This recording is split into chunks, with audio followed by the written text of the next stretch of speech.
Senhoras, senhores, queridas irmãs, queridos irmãos espíritas, jovens, permaneça conosco a suave e doce paz de Jesus. Durante a Primeira Guerra Mundial, notabilizou-se na França um sacerdote pelos seus sentimentos de patriotismo e pela sua abnegação apostolar. O padre Douarlet. Ele recebeu todas as condecorações jamais oferecidas a uma personalidade civil. O padre Douarlet permanecia no campo de batalha durante os dias mais tenebrosos da guerra, confortando aqueles que eram vítimas da tragédia, da luta e da crueldade humana. A uns, ele oferecia o sacramento da sua religião. A outros, a palavra de fé. A outros mais, a dedicação, a esperança, o conforto. A sua dedicação era sem limites. Muitas vezes, no fragor das lutas, atravessava a linha Maginot, que separava então a França da Alemanha, para atender também os soldados do país inimigo, esclarecendo que diante de Cristo não havia indivíduos separados. Eram as paixões humanas que os colocavam em fronteiras e mandavam matar. Este homem extraordinário, que se transformou numa verdadeira bandeira do patriotismo e da solidariedade humana, analisado posteriormente por psicólogos, por psiquiatras, apresentava um distúrbio de conduta, porque nada obstante a sua dedicação apostolar, ele havia criado um conflito no qual asseverava que a guerra era resultado do seu desamor e por isso mesmo siliciava-se para poder aplacar a angústia que o dominava. E os estudiosos do comportamento, mesmo elogiando o estoicismo do sacerdote, asseveravam que ele era portador de um transtorno neurótico. Já naquela oportunidade, a psicologia havia estabelecido que toda vez quando recalcamos um conflito, naturalmente realizamos-nos fugindo para um transtorno de comportamento neurótico. Seguindo a tradição do padre Douarlet, esses mesmos estudiosos do comportamento analisaram a vida de um dos amigos de Goethe, um jovem chamado Grimm. Ele se houvera apaixonado por uma bailarina e desejava com ela consorciar-se. Não logrando o êxito no seu desejo, ele mudou de comportamento, voltou para casa, amargurado e triste, trancou-se no quarto e durante vários meses ele penetrou numa profunda depressão. Naquela época, através de um transtorno muito perverso. E compreenderam os psicólogos e os psiquiatras que aquela ansiedade não atendida fez que ele viajasse para dentro e abandonasse o significado da vida. Mas de forma equivalente, estudando a vida de Franz Liszt, eles constataram que o notável compositor romântico, quando contava 17 anos, estava visivelmente apaixonado por uma jovem. Propôs-lhe casamento, mas o genitor havia desejado para a filha um destino muito melhor do que de um músico e naturalmente negou a Liszt a mão da sua ambicionada. O jovem compositor desejou então receber ordens religiosas. Procurou seu pastor e falou-lhe que desejava entregar a sua vida a Cristo. Mas o seu pastor e confessor, que era um homem sábio, percebeu que não se tratava de uma realidade legítima, mas de uma fuga psicológica, e negou-lhe a atender o pedido. E ele foi para casa e durante 1 ano esteve deitado com os olhos fixos na parede, negando-se alimentação, qualquer uma forma de vida, Até que um dia a sua genitora abriu inadvertidamente a janela. Um jorro de luz adentrou-se pelo quarto. Ele pareceu despertar e recuperou a sanidade mental. O mundo perdeu naturalmente um apaixonado, mas ganhou um excelente compositor. Seguindo essa tradição, esses psicólogos estudaram a vida de um notável filósofo francês. Este homem havia compreendido a necessidade de criar uma filosofia nova, exatamente naquele período quando as religiões não dispunham de recursos para atender às criaturas humanas, como seria de esperar-se. E Auguste Comte apresentou a bandeira do positivismo. Ele asseverava que era necessário uma religião para uma humanidade, mas uma religião sem dogmas, uma religião que tivesse os seus fundamentos nos deveres para com a humanidade, toda ela centrada na experiência de laboratório. O notável professor Hippolyte Léon Denisard Rivail aderiu, como outros intelectuais, a essa proposta filosófica de Auguste Comte. E a sua doutrina era tão bela, tão bem fundamentada, porque ele dizia que se a vida depois da vida, uma existência digna, será coroada pelo bem. E se não há vida depois da vida, uma existência digna já é o prêmio pela própria vida. Desta maneira, ele contribuiu grandemente para o pensamento filosófico e estoico da humanidade no século XIX, quando, por ocasião da proclamação da República Brasileira, esses homens notáveis elegeram um pensamento positivista para ser o lábaro da nossa bandeira: ordem e progresso. As três palavras pertencem ao pensamento profundo deste homem extraordinário. Apesar do seu cepticismo religioso, quando desencarnou a sua noiva Clotilde Devaux, ele entrou num estado especial de mística. E antes de apresentar as suas aulas aos discípulos, que eram muitos em Paris e no mundo, ele colocava defronte daqueles discípulos fascinados a cadeira de braços na qual sentou-se Clotilde Devaux e recitava mantras, jaculatórias, estabelecendo o verdadeiro ritual em homenagem à noiva desencarnada e criando de alguma forma um rito de natureza religiosa, ele que combatia as doutrinas religiosas vigentes. E os estudiosos do comportamento logo estabeleceram que Auguste Comte, apesar da inteligência brilhante da proposta filosófica, era portador de um transtorno neurótico. Mas a relação é quase infindável, porque no fim do século XIX, celebrizou-se na Itália uma jovem mística que passou a ser denominada como a Santa Estática de Caldara, a cidade em que ela vivia. Essa jovem, durante 21 anos, entrava num transe peculiar, perdia o contato totalmente com a realidade objetiva. Colocada num quarto totalmente escuro, sem nenhum contato com a claridade do dia, para saber quando era noite ou quando era claridade, toda sexta-feira o corpo abria-se nos estigmas de Cristo, as denominadas chagas da crucificação, inclusive a lancetada no peito direito entre a terceira e a quarta vértebra.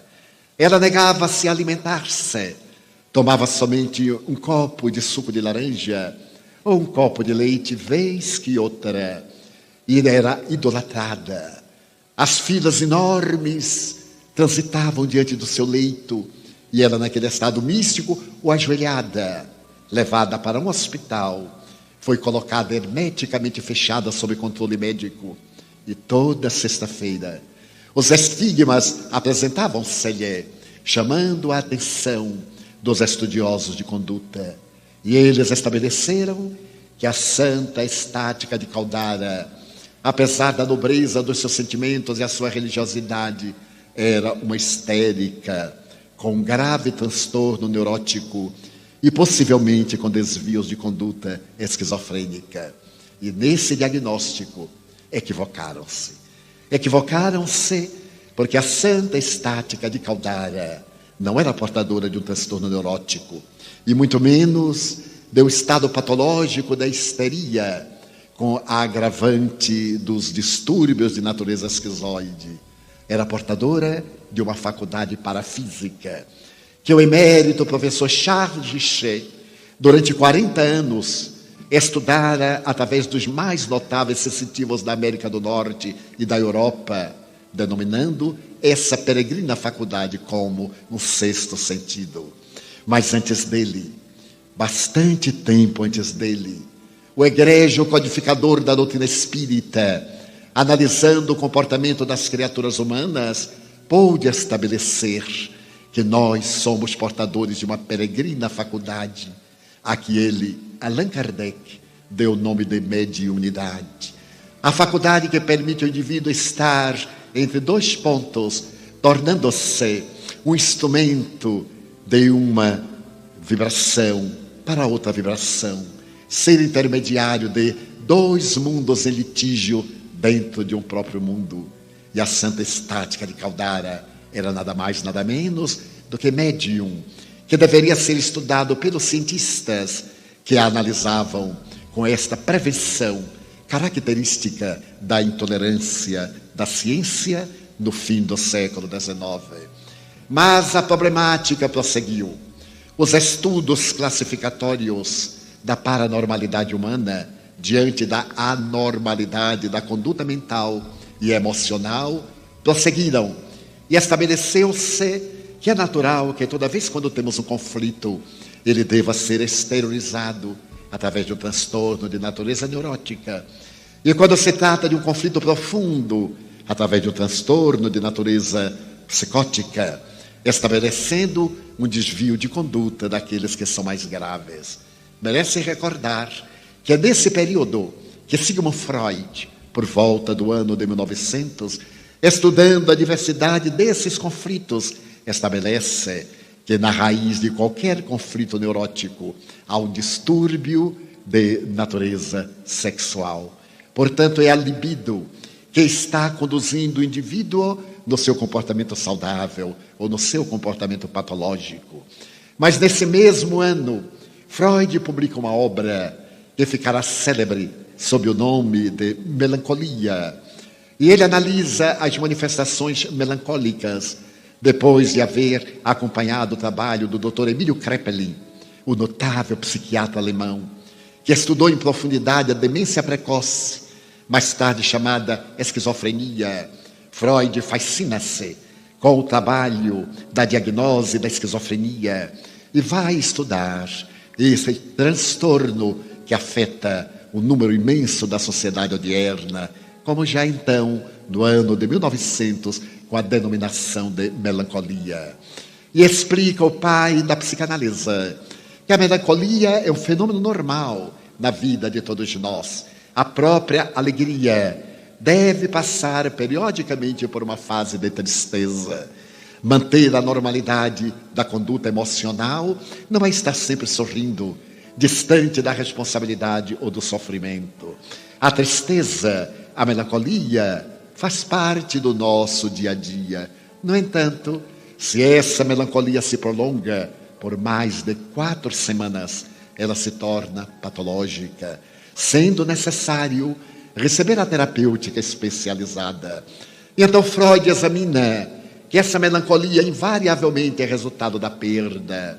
A perda de um emprego, a perda de um objeto de estimação, a perda de um relacionamento, a perda de alguém quando morre. E não concordamos com o notável pai da psicanálise, porque as pessoas que morrem, desencarnam, falecem, não são perdidas. A morte é uma ceifadora tão desagradável que nós procuramos algumas definições para mascará-la, como asseverou com propriedade a doutora Elizabeth Kübler-Ross, a notável criadora da tanatologia, a doutrina que estuda o fenômeno da morte.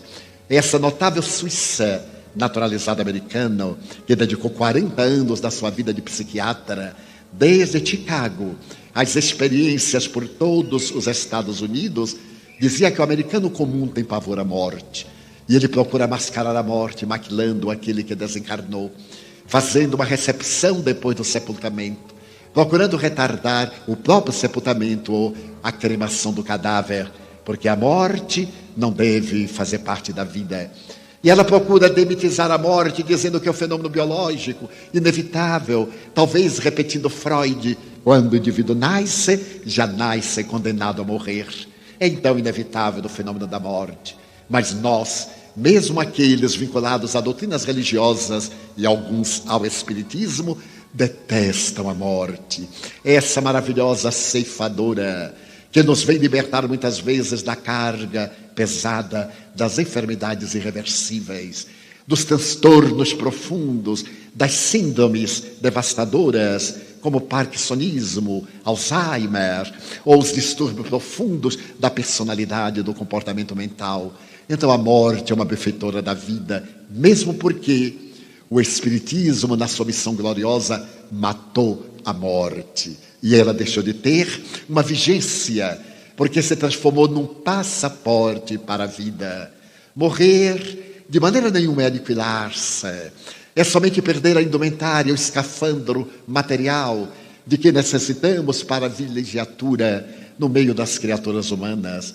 Coube ao Espiritismo a grandiosa tarefa de demonstrar que a vida é única. No corpo ou fora do corpo, estamos sempre na vida, vestindo-nos de carne para as existências materiais, isto sim que são várias. Por isso dizia o apóstolo Paulo, a vida é única e depois da morte vem o julgamento. Toda vez que a persona morre, graças ao fenômeno biológico da desencarnação, a consciência desperta, vem o julgamento da personalidade e o indivíduo que continua a sua trajetória na grande viagem na busca da perfeição. Então Freud equivocou-se ao dizer que a morte é uma perda, mas de tal forma estamos vinculados a este conceito de perda que muitas vezes acercam-se de mim pessoas angustiadas e me dizem: seu Divaldo, eu perdi meu pai, eu perdi meu filho. E eu pergunto, mas perdeu aonde? Pergunto. E eles dizem, não, morreu. Eu digo, isto sim, é outra coisa. Nós perdemos óculos, telefone celular, perdemos chaves. Pessoas não se perdem, pessoas desencarnam depois de realizar a sua tarefa na jornada terrestre. Então Freud estabeleceu as características daquilo que era chamado então psicose maníaco-depressiva, e que mais tarde é o estudo mais profundo do que era então considerado como neurose, psicose. E os estudiosos constataram que a psique não adoece, como também os nervos não adoecem, são transtornos de conduta neurótica, transtornos de conduta psicótica, abrindo espaço para, na atualidade, uma análise profunda da depressão. Vivemos, como estabelece a Organização Mundial de Saúde, o momento da depressão. Os últimos 25 anos são um quarto de século da depressão. Em uma obra publicada nos Estados Unidos, intitulada O Demônio do Meio-Dia, o seu autor, um depressivo crônico, Solomon, que é um grande e notável jornalista do The New York Times, analisa que 50 milhões de norte-americanos, por volta do ano 2000, eram portadores de transtorno neurótico profundo, de depressão. E que depois do atentado de 11 de setembro, mais de 10 milhões entrariam no mesmo transtorno depressivo até o ano 2010. Então as estatísticas revelam que a depressão tornou-se de natureza pandêmica. Mas qual a razão? Porque a ciência e a tecnologia de ponta, os avanços notáveis da inteligência e da tecnologia não conseguiram deter essa devastadora manifestação de natureza psicológica que nos aturde, que nos infelicita, que nos inquieta. Então, os estudiosos dizem que a depressão, como qualquer transtorno, tem causas profundas, particularmente na hereditariedade. Quando alguém descende do indivíduo que padeceu ou padece do transtorno de natureza depressiva, ele tem 30% de probabilidades de ser depressivo também. Mas se por acaso ambos os cônjuges, os pais, são depressivos, logo sobe a probabilidade para 70% de possibilidades de um indivíduo ser depressivo por sua vez.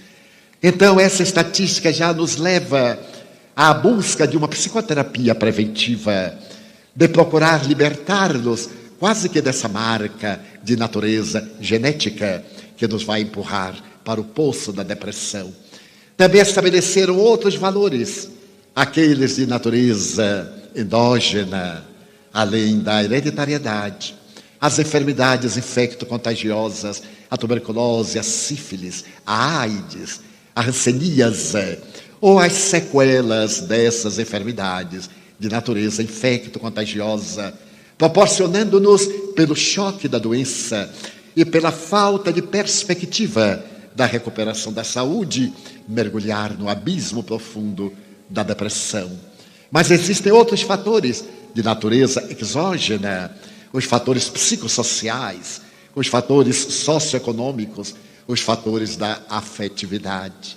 Por esta razão, denomina-se hoje este transtorno depressivo como de natureza afetiva, transtorno bipolar da afetividade, em que o indivíduo perde o contato com a realidade. E os estudos profundos da moderna neurociência vai explicar o que ocorre com o nosso organismo, principalmente com os nossos neurônios cerebrais. Por volta de 1950, os neurologistas haviam estabelecido que nós possuíamos aproximadamente 5 bilhões de neurônios cerebrais. O neurônio cerebral é essa célula nervosa, como todos sabemos, encarregada das sinapses, das neurocomunicações. E ele é tão delicado, o neurônio tem uma vida também relativamente breve. Cada dia, desde quando o indivíduo nasce, morrem 15 mil neurônios cerebrais.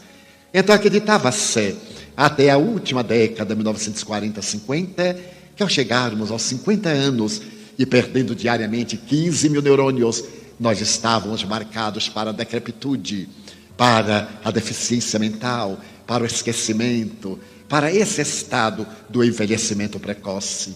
Eu me recordo, nascido numa cidade do interior da Bahia, que pessoas de 50 anos, 55 anos eram velhas. Isto quando eu era jovem, porque eles acreditavam que sim, não tinham mais a capacidade para nada, não podiam estudar, porque não tinham neurônios, estavam velhos. As mulheres também, logo depois do climatério, pegavam agulhas de crochê e de tricô e iam trabalhar na vida alheia, na ociosidade, esquecidas de que a vida é tua logo depois dos fenômenos típicos da andropausa, da menopausa. Mas logo depois, com o advento dos microscópios eletrônicos, as neurociências nascendo estabeleceram que nós possuíamos aproximadamente 50 bilhões de neurônios. E mesmo aqueles neurônios que morriam 15 mil por dia não faziam falta nenhuma, porque esta célula especial é portadora de uma cauda, o axônio. E esse axônio, quando é estimulado, quando o neurônio é estimulado pela mente, porque não é o cérebro que produz o pensamento, o cérebro é a organização fisiológica que decodifica o pensamento, a mente, que nele se cedia, mas que não é da sua autoria. Se nós conseguirmos manter uma vida mental ativa, é claro que os neurônios que sobrevivem através daquela cauda apresentam uma dendrite. É uma palavra grega que significa ramo, árvore. E essa ramificação ajuda nas neurocomunicações, nas sinapses cerebrais. Então o envelhecimento não era por falta de neurônio, mas era por preguiça mental. As pessoas iam deixando-se acomodar. Aos 60 anos consideravam-se velhas. Haviam perdido a garra, o desejo de lutar, de construir. E isso lhes produzia, naturalmente, a perda da vitalidade. Os neurônios perdiam a habilidade da comunicação. Quando ocorreu um fenômeno curioso, nos anos 70, agora as neurociências já estavam procurando na neurologia um campo específico. E os cientistas estabeleceram que nós possuíamos entre 70 bilhões e 75 bilhões de neurônios cerebrais. Necessitávamos somente de acioná-los, de fazê-los vibrar. E a idade mental passou para os 60 anos, para os 65 anos.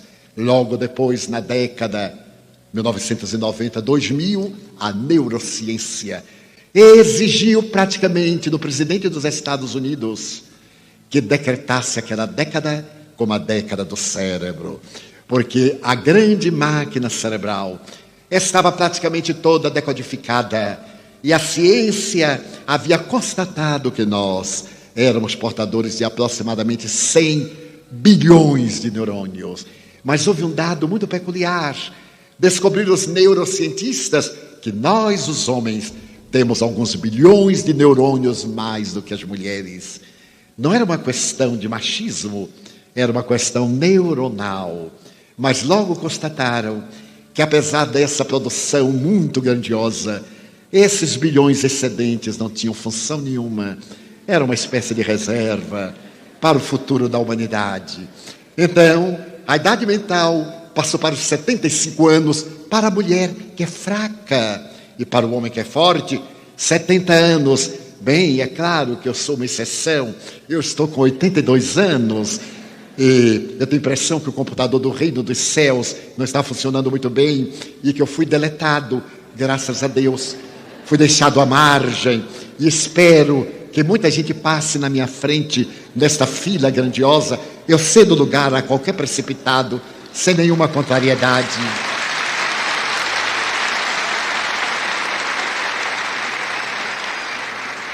Porque enquanto não dermos descanso aos nossos neurônios, através da nossa mente laboriosa, eles funcionarão, exceto quando nós formos vítimas de determinados transtornos graves neurológicos, da síndrome do Parkinson, do Alzheimer, que são problemas muito graves e que estão vinculados ao nosso passado de natureza espiritual.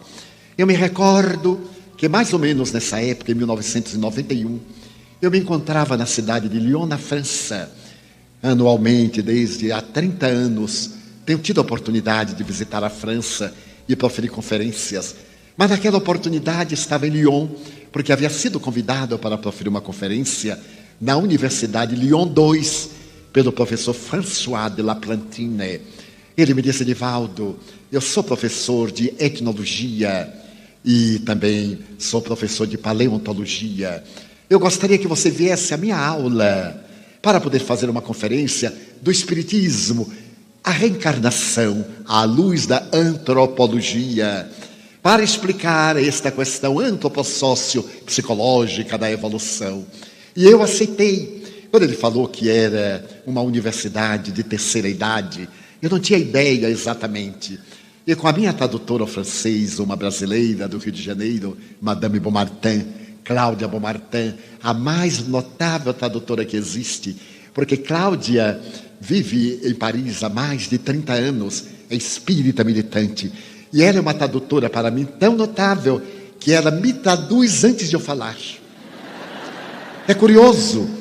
Eu, por exemplo, vou citar uma frase de Allan Kardec, começo e paro para ela traduzir. E ela então traduz a frase inteira. Eu digo: mas eu ainda não falei, Cláudia, mas eu já traduzi. Então eu tenho que ir adiante. E fomos à aula de antropologia e de etnologia do professor de Laplantine. E quando eu li o auditório, isto há 19 anos, eu era um enfant gâté.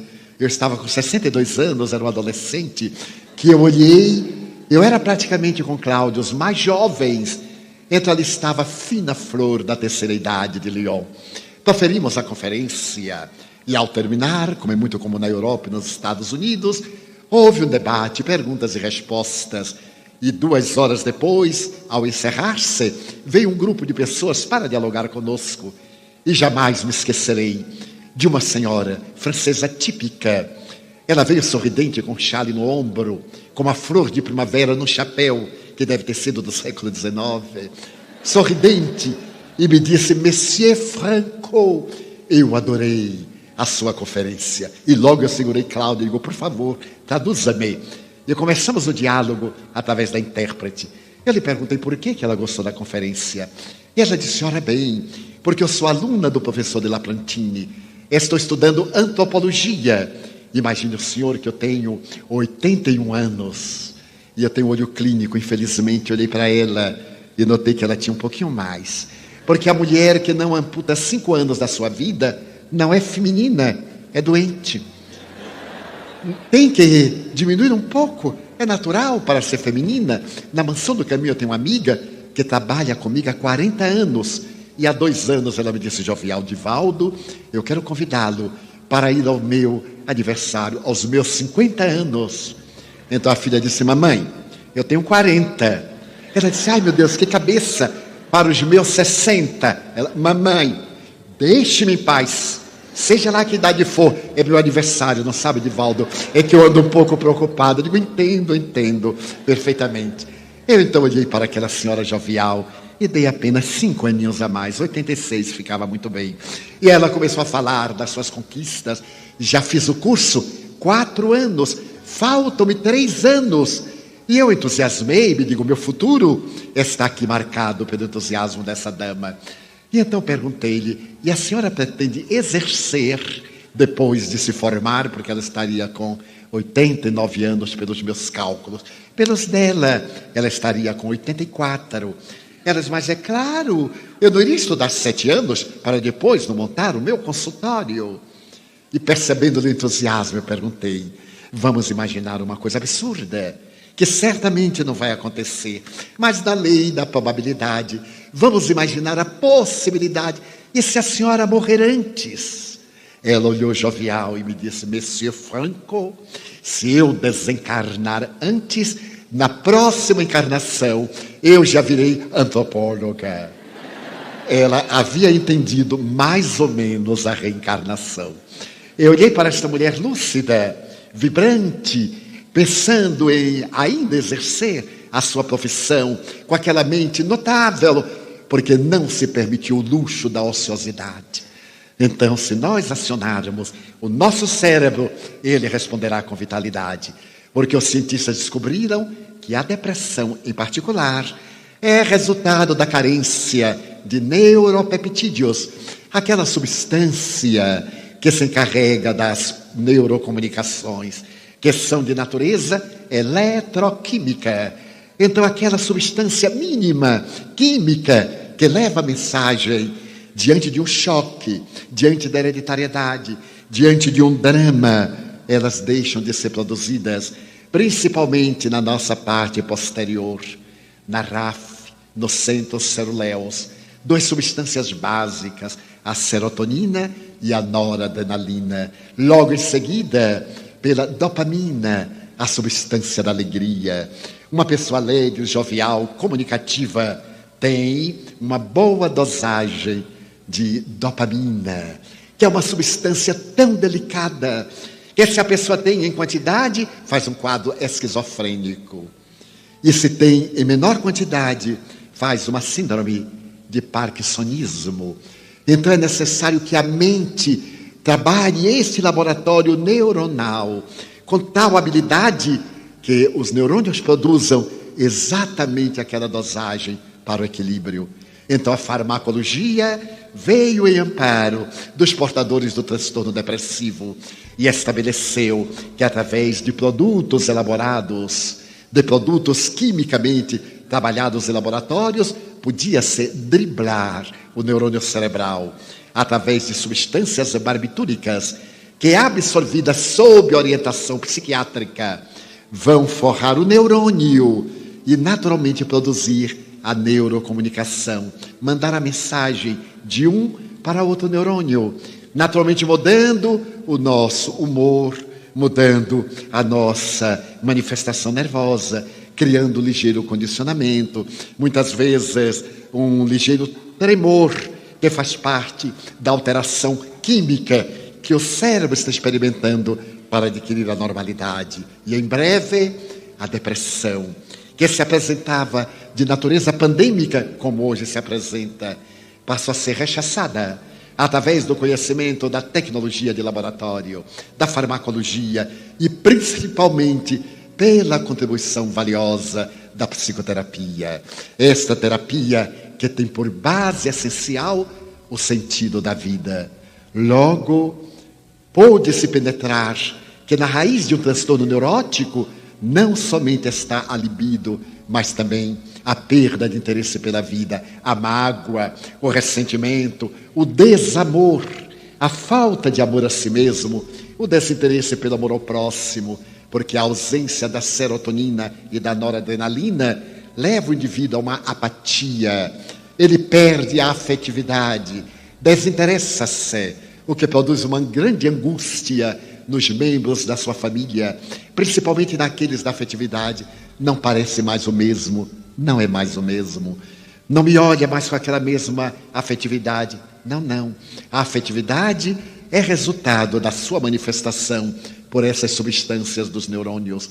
Como estão em carência, o indivíduo perde o elan pela vida, então necessita inegavelmente de tratamento psiquiátrico. Mas nós, latino-americanos e brasileiros, detestamos psiquiatras, detestamos neuropsiquiatras, detestamos psicoterapeutas. Muitas vezes a pessoa vem até mim e fica insinuando tratar-se de um problema de espiritual. Eu percebo que se trata de um problema de natureza neurótica, fácil de recuperação, e digo suavemente, eu sugiro que você faça a terapia espírita, sem dúvida, mas que procure também um psicólogo ou um psiquiatra. Vou falando de mansinho e a pessoa me olha com certa ira e diz, mas você acha que eu sou louco? Eu digo, não, mas vai ficar. Se não for ao médico, vai ficar. Então é uma terapia preventiva. Graças à doutrina espírita, essas problemáticas dos transtornos neuróticos e psicóticos podem ser perfeitamente solucionados. Porque, em verdade, como constatou a Organização Mundial de Saúde, não existem doenças, existem doentes. Meu Deus, é uma tese espírita. Doente é o espírito que, face à sua anterioridade, à sua sementeira, ele colhe os frutos amargos, os frutos insosso, ou os frutos opimos da sua sementeira do passado. Então nós somos o que fizemos de nós. Coube ao Espiritismo, particularmente ao egrégio codificador, colocar entre aquelas psicogêneses dos transtornos que nos levam a comportamentos alienantes, um mais que é o de natureza espiritual. Somos espíritos doentes e, como é natural, trazendo a sensibilidade mediúnica, nós sintonizamos com aqueles que fazem parte da nossa equipe vibratória, os que nos são afins. Só existem doenças porque o espírito é doente. Daí a necessidade de tratar a doença na sua causa, trabalhando-se pela transformação moral do paciente para melhor. É fascinante notar-se que nos últimos 10 anos, os modernos psicoterapeutas americanos, alemães em particular, ingleses, estão adotando amor-terapia como solução para os graves problemas da criatura humana. A descoberta do evangelho-terapia, o indivíduo mergulhar o seu pensamento nas palavras de Jesus, o mais notável psicoterapeuta da humanidade, conforme classificado pela eminente psicanalista alemã, a doutora Hannah Wolff, que foi considerada no século XX a mais notável psicanalista depois de Anna Freud, a filha de Sigmund Freud. A doutora Wolff dizia que Jesus olhava o paciente e penetrava-lhe a causa da enfermidade. Ele não realizava uma análise, ele não recorria aos sonhos, ao inconsciente profundo do indivíduo para encontrar o fator que levava esse indivíduo ao desequilíbrio. Ele logo via a criatura. E por isso mesmo, ele, antes de realizar qualquer fenômeno curativo, perguntava ao doente: tu crês que eu te posso curar? E o doente dizia: claro. A pergunta parece desnecessária, mas ela era psicoterapêutica. porque há muitos doentes que não se querem curar, que usam a doença como instrumento de autorrealização. Os seus conflitos profundos, o seu conflito de inferioridade, o seu complexo, o seu transtorno masoquista faz que ele sinta-se bem afligindo as criaturas que são amadas. E por isso mesmo ele recusa-se à terapêutica que ele pode dar à saúde. Então Jesus fazia sempre uma dessas duas interrogações: queres que eu te cure? Claro que eu quero. E naquele momento, quando ele dizia claro que eu quero, ou eu sei que tu me podes curar, já começava a autocura, porque os seus neurônios começavam a produzir serotonina, noradrenalina, dopamina, por uma mudança de natureza mental.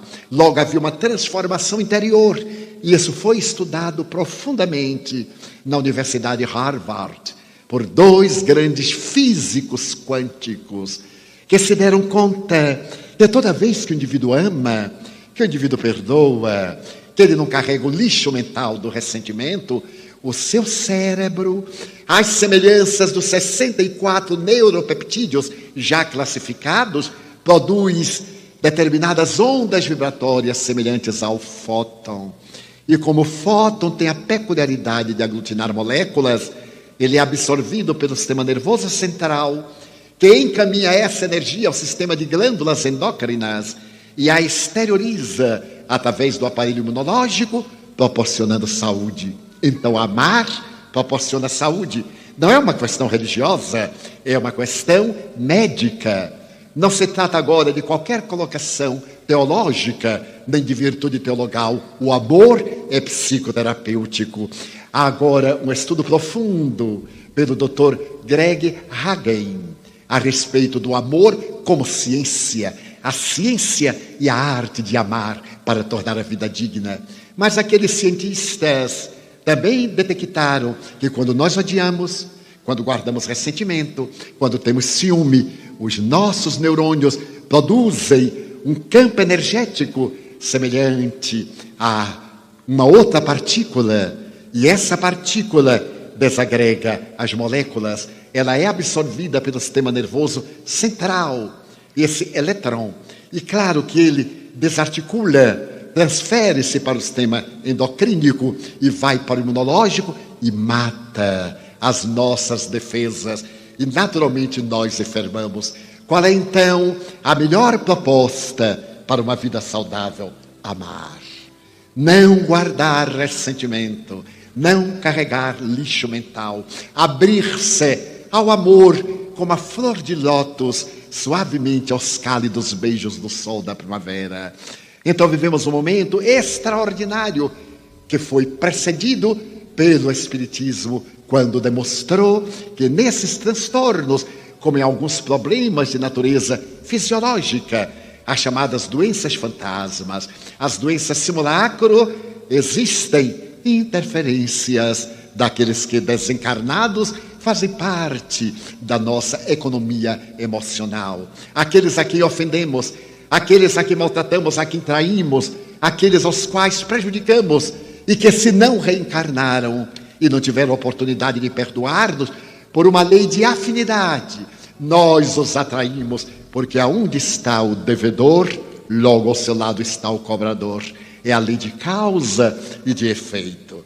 Allan Kardec foi tão extraordinário que ele evitou a palavra ancestral, karma, vinculado profundamente à doutrina indiana, ao budismo, a outras doutrinas, porque o karma é o impositivo da lei que o indivíduo tem que sofrer o efeito da sua ação nefasta.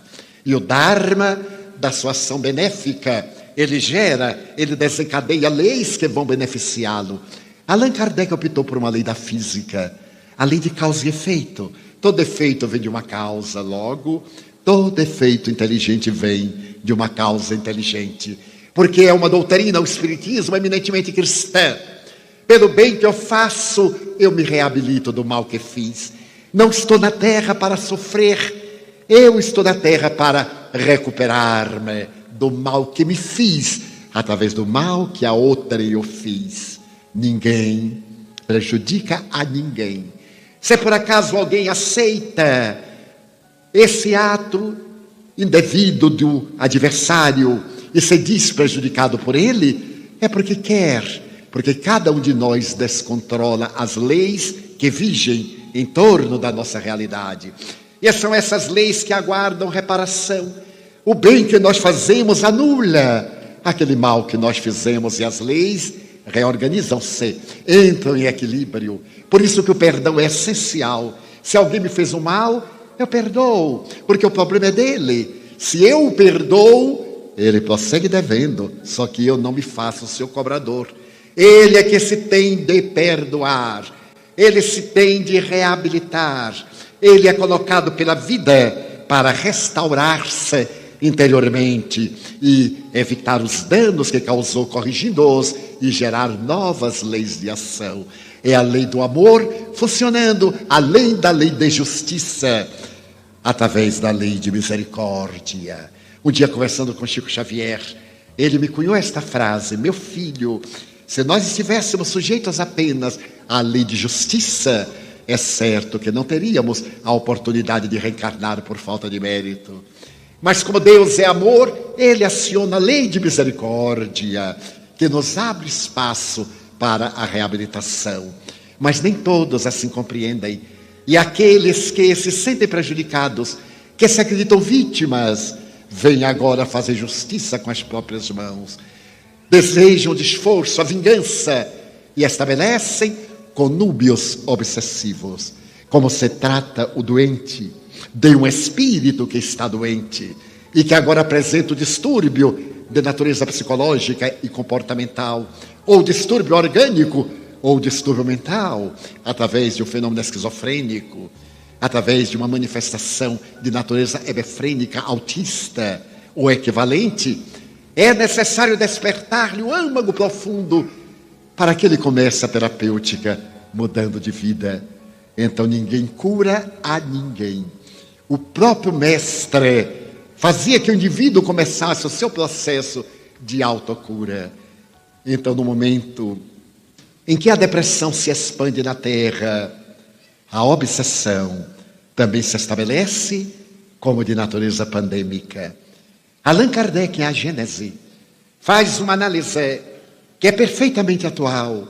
Ele se refere às tribos bárbaras que periodicamente no passado, no começo da Idade Média, varreram as culturas, os hunos, os godos, os visigodos, os normandos, que prejudicaram tanto a civilização nascente àquela época. Na atualidade, hordas de espíritos, em face da nossa conduta permissiva, da nossa conduta chula e vulgar, da perda dos valores éticos, de uma notável tecnologia, sem um sentimento de amor e de respeito pela vida, que corresponda ao mesmo padrão, atraímos essas entidades igualmente desequilibradas, que se nos acercam e começam a fazer o estabelecimento do campo mental por intermédio da hipnose, por intermédio da transmissão das ideias pessimistas, pela perda do sentido da vida ou pela busca afanosa do prazer. Atiramos-nos ao prazer como se ele fosse desaparecer e ficamos ansiosos. Um dos fatores básicos da depressão, a ansiedade, o medo, a solidão, como fatores psicológicos da nossa ansiedade. Nós desejamos estar em todo lugar, simultaneamente. Na época da comunicação virtual, nós queremos estar em toda parte e vivemos ansiosos. Não vivemos cada momento conforme propôs Jesus. A cada dia que basta o seu quinhão, que cada questão tenha o seu momento e que usufruamos em uma grande alegria cada instante da nossa vida. Vivemos ansiosamente. Eu tenho certeza que aqui no auditório um bom número de pessoas está ansioso para que eu acabe logo, mas eu não vou acabar logo. Só vou acabar a 1 da madrugada. Portanto, pode tranquilizar a ansiedade. Porque é essa ansiedade que nos leva sempre para onde nós estamos e ali não nos encontramos. Eu tenho uma amiga, por exemplo, que diz: eu adoro os domingos, Tomara que chegue domingo. E quando chega domingo, mas eu detesto este dia insosso. Meu Deus, tomara que chegue amanhã para ir para o trabalho. E quando chega a ser segunda-feira, quem aguenta esse trânsito infernal é a pessoa ansiosa. Eu me recordo que uma vez estava aqui em Curitiba, no tempo das palestras no colégio estadual. E estava assinando os livros quando se me acercou um cavalheiro. Eu sempre chego mais cedo para saudar as pessoas, para conviver, porque é muito bom amar, conviver, sorrir para este, para aquele. E então chegou um cavalheiro e me perguntou: seu Divaldo, que horas será a conferência? Eu disse: às 20 horas. Seu Divaldo, só falta 1 hora. Eu olhei e disse: não, senhor, ainda falta 1 hora.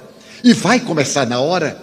Eu digo: espero que sim, eu já cheguei. O presidente da federação também já chegou. E ele balançou a cabeça e: vamos ver. Eu percebi que era um ansioso.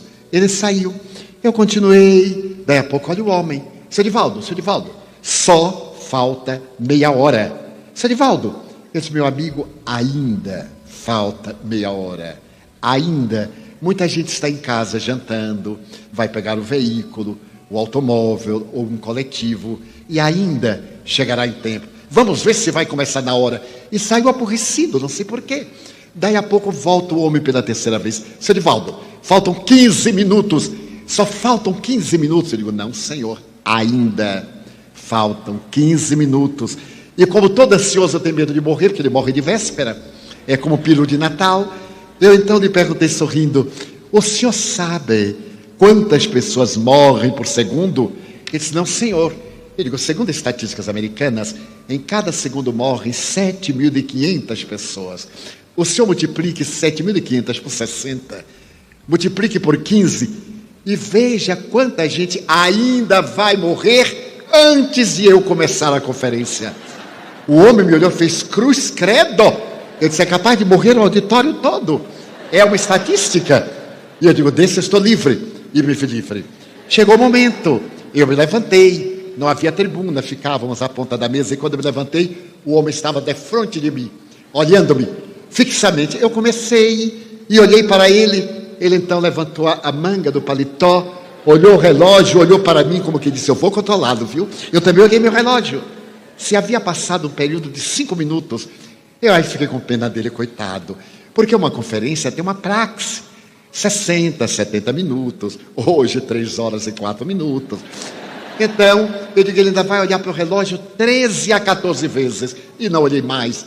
Libertei-me dele. Quando eu terminei, o homem subiu ao palco, deu-me um abraço e me disse: mas, senhor Divaldo, o senhor fala, hein?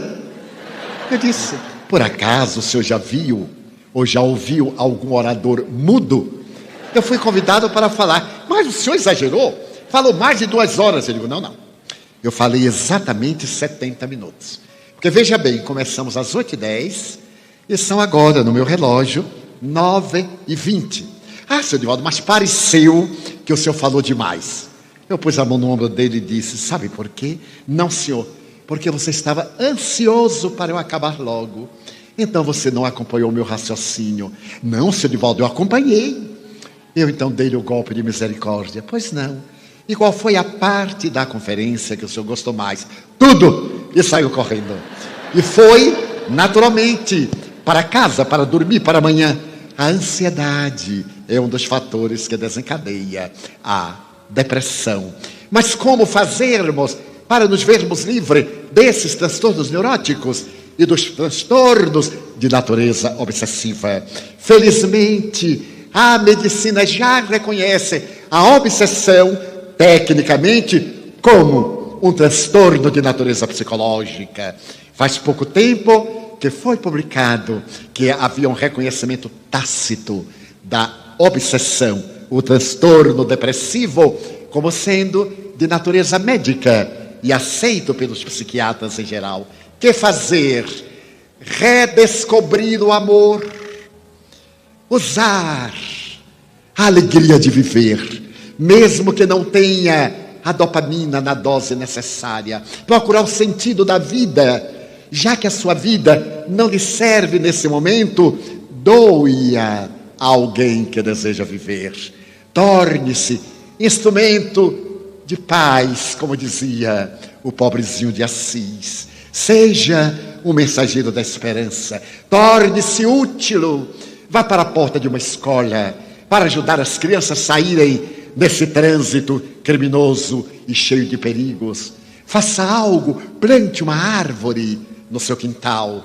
E já que vai plantar uma árvore, que seja frutífera, para dar sombra, para dar lenho, para dar flores, para dar frutos. Sorria para alguém, diga uma palavra generosa, redescubra a beleza do sol.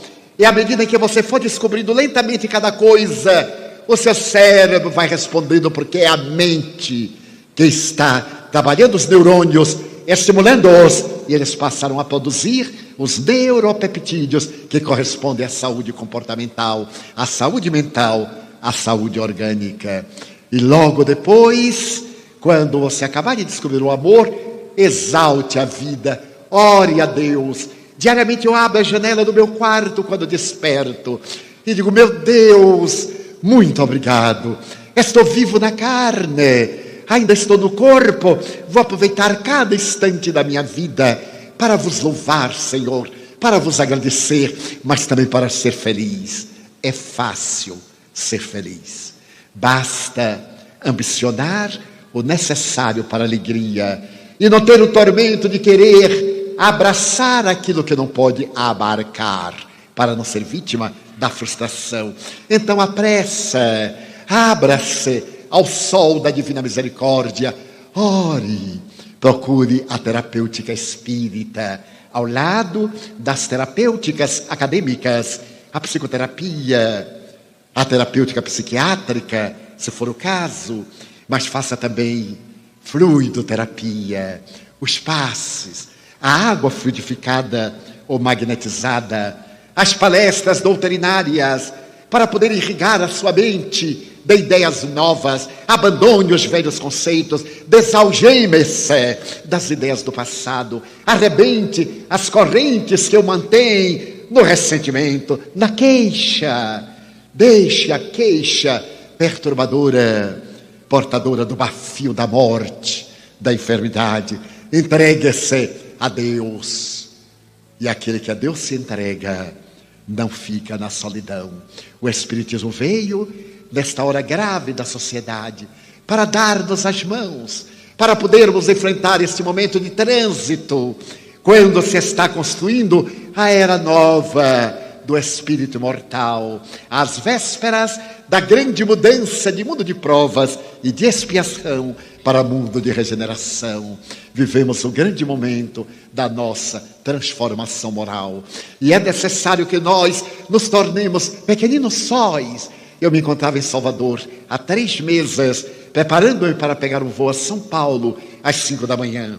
O sol maravilhoso da Bahia, o dia ridente, e eu na fila do check-in, sorrindo, quando o indivíduo numa fila próxima me desacatou a distância. Por que está rindo? Está rindo de mim ou está rindo para mim?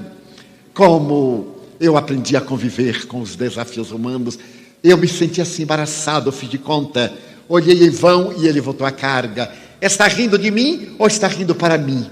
Eu centralizei o olhar na direção do homem e disse: mas eu não estou rindo do Senhor, nem para o Senhor. E por que não? Porque eu sou cego. Ele teve um choque. Todo mundo riu. Eu fiquei sério. E ele, naturalmente, não podia agora esforçar-se em um cego. Ele disse: o senhor é cego? Eu digo: eu sou cego, sim, senhor. E fiquei com os olhos duros. Ele saiu da fila, veio até mim, passou a mão e eu, ceguíssimo. E ele me disse: mas esses olhos tão transparentes, não parece que o senhor é cego? Ele disse: é quem vê olho, não vê nervo óptico. O meu problema está lá dentro. Ele disse: mas esta voz é conhecida. O senhor é Divaldo Franco, não é Divaldo Franco? Eu disse: o senhor não é cego, coisa nenhuma. Eu digo: sou. Eu sou cego à agressividade humana. Eu sou surdo ao mau humor. Eu tenho paz e não permito que o desequilíbrio dos outros me desequilibre. Imagine no dia de sol desse, em jejum, meu amigo, o senhor já querer me infectar do seu mau humor negativo. Então eu sou cego aos agressores. Ele perdeu aquela agressividade. Senhor Divaldo, o senhor não faz ideia dos meus problemas. Eu digo: nem o senhor dos meus. Eu estou rindo para não chorar. Mas eu também tenho problema. Mas sou na espírita. Eu digo, é claro, mas sou gente. E sendo gente, eu tenho problemas fisiológicos, psicológicos, psiquiátricos, comportamentais, sociais, econômicos. E pronunciei a palavra bem silabada, porque estava no auge da crise. Eles, mas senhor Divaldo, então o senhor espírita tem problemas? Eu digo, sim, senhor. Mas como pode? Eu digo, o Espiritismo me deu os instrumentos para eu administrar os problemas. Então os problemas não me perturbam, fazem parte da minha agenda, que eu administro. Senhor Divaldo, o senhor vai para onde? Eu disse, estou indo a São Paulo. Eu também, em que vou voltar? Eu também. Eu digo, ai meu Deus. Agora, o que será de mim? Só faltava o homem sentar-se ao meu lado. Pois sim, não sentou exatamente ao meu lado. Eu sentei na fila C, ele na D. Tinha um corredor nos isolando. Ele me disse, senhor Divaldo, agora a gente vai aproveitar para conversar bastante, não é? Eu digo, não, senhor, é falta de educação conversar no avião. Embora o povo grite e berre, é falta de educação. E eu terei uma conferência, tenho que poupar a garganta. Mas, senhor Divaldo, eu digo, olha, eu tenho aqui um livrinho, eu vou lhe dar o livrinho como terapia. Abri a minha pasta e dei-lhe o Evangelho segundo o Espiritismo. Ele disse assim, mas, senhor Divaldo, eu já li o Evangelho segundo o Espiritismo, eu gostaria muito de ler o Evangelho primeiro. Ele disse, mas esse segundo aí não é numeral, é conforme o Evangelho, conforme o Espiritismo. Não são dois Evangelhos, o Evangelho primeiro, o Evangelho segundo, aí não acaba mais. Ele disse, eu não sabia, pois fique sabendo, agora mergulhe o pensamento, abra por acaso, peça a Deus que lhe inspire e abra. Ele disse, o senhor me ajuda? Eu digo, ajudo, na prece ajudo, vamos orar. Oramos e ele abriu, e eu aí olhei curiosamente. E imaginem os senhores, que página saiu. Se fosse um homem de bem, teria desencarnado. E disse, senhor Divaldo, eu digo, graças a Deus, o senhor ainda não é de bem. Ainda vai ter muitos anos de vida. Não permitamos que o mal dos maus tire a nossa alegria de viver. Então, aqueles estudiosos, psicólogos, psiquiatras, que examinaram o padre Duale, o amigo Grimm de Goethe, que estudaram o comportamento de Franz Liszt, as experiências notáveis de Augusto Comte, a santa estática de Caldara, hoje eles irão dizer que como fator psicogênico da depressão e dos transtornos, a mediunidade abre a porta para a obsessão. Mantenhamos a saúde mental através dessa proposta exuberante do Espiritismo, centrada no amor, que Allan Kardec elegeu como a caridade, o amor na sua mais elevada expressão. E demos-nos as mãos. Há muita dor aí fora, há muito pranto dentro de nós, há muita dificuldade. Não aumentemos o coro da patética do sofrimento. Não façamos que a terra se torne mais escura com as sombras da nossa angústia. Abramos-nos ao divino sol da esperança.